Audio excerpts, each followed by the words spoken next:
there's a lot to know about narrative with the Jane Schaefer writing program. And what I think I want to start out with, since you are veteran Jane Schaefer teachers, is that when it comes to expository response to literature and argumentation, we are very strict about making sure the students separate at the beginning, and certainly in middle school, separate concrete detail and commentary. And the reason why we do that is because we want them to know the difference between evidence and analysis. And it's one thing to say to the student, okay, write some evidence and write some analysis.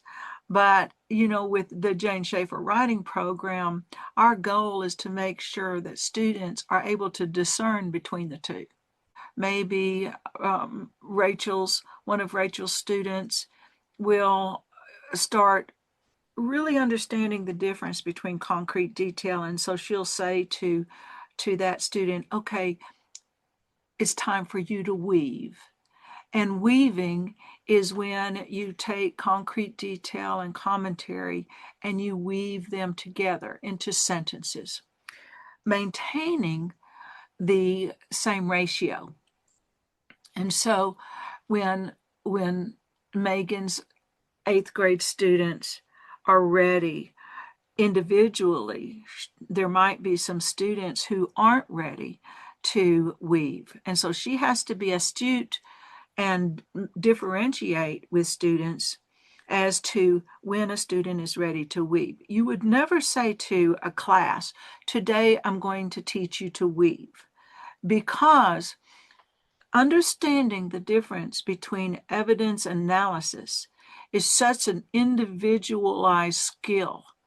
It takes as long as it takes for a student to truly understand the difference. And so we have to be very careful, because if you were to say to a student, okay, we're going to teach you to weave today, then you would lose 2 months of work with a student who doesn't still know the difference between concrete detail and commentary. And so that's why we're very strict with our teachers when we train teachers in expository response to literature and argumentation. These are truly academic, highly academic modes of discourse that need the distinction between evidence and analysis. And then comes narrative.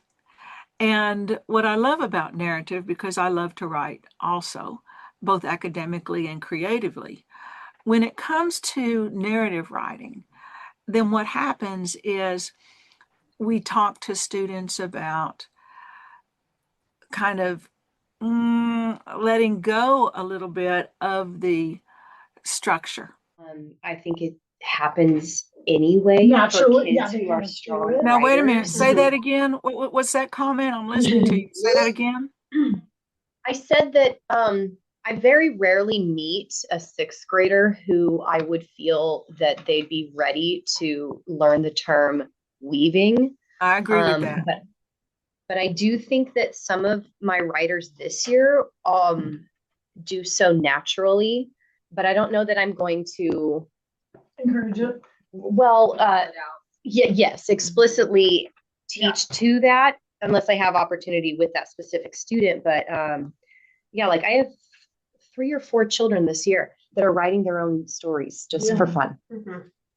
I know, and I've never had that before. But 6th grade as a whole, they're just I wouldn't say that they're there yet.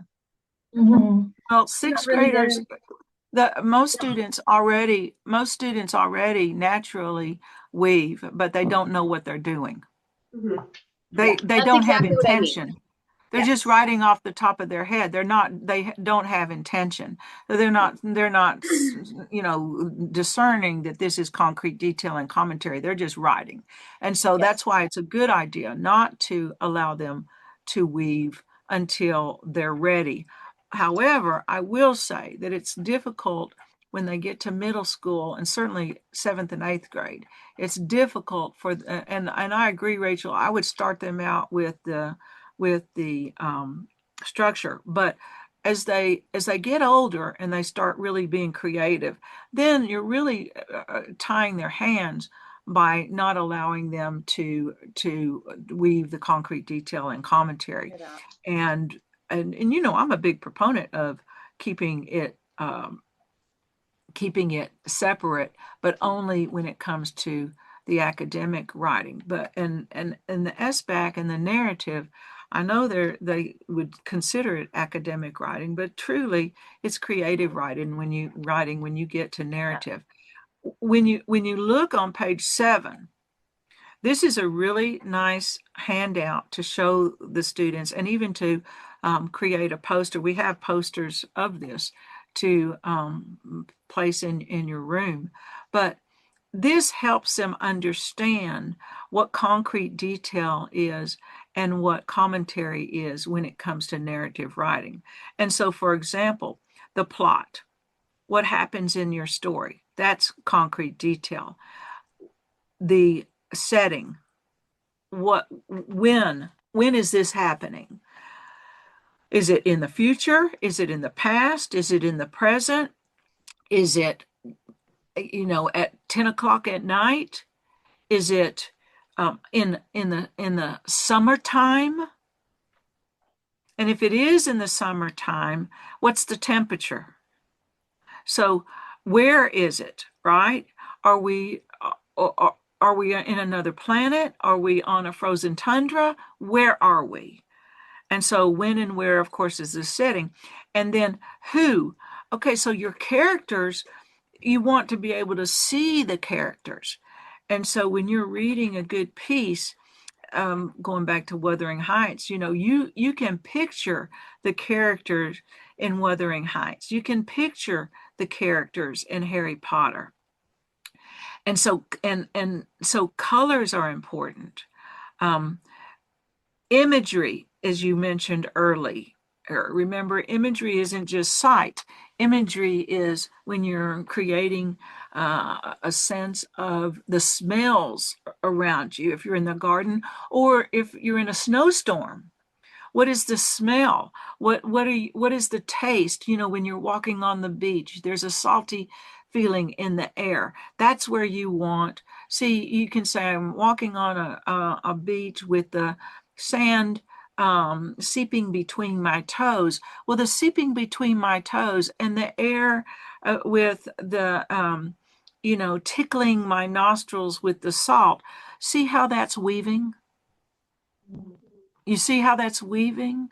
Because the tickling my nose with the salt is description, with the salt in the air is description, but it's word choice, it's diction, and it has connotation to it. And so it's a little bit green, isn't it? And it's So the hard to weaving get. is actually even within one statement, within one sentence, is where the weaving is taking place. That's exactly right. That Okay, is yeah. the definition of the Jane Schaefer weaving, is that Uh-huh.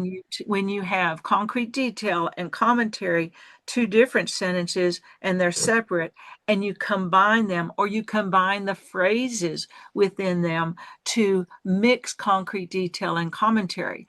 And that is weaving. We just don't allow students to do it until that we know that they know that it is weaving. And so yeah, so tickling my nostrils, right, is descriptive, but it also has connotation. It has feeling to it, and therefore it's really kind of green. So your description and then dialogue. Dialogue seems to be big in the SBAC narrative, and dialogue is concrete detail.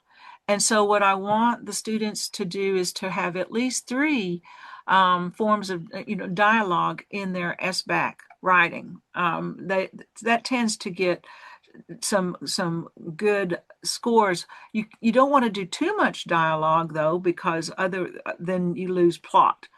When you look at commentary over here is where we think of the purpose for telling your story. In other words, what is the purpose for telling this story? And I'm not talking in terms of because it's a test. I'm not talking about the occasion. I'm talking about what is it that is you're trying to teach a lesson. In fictional narrative, there needs to be a theme. At least one. As you know, in great literature, there are multiple themes, and there needs to be a conflict.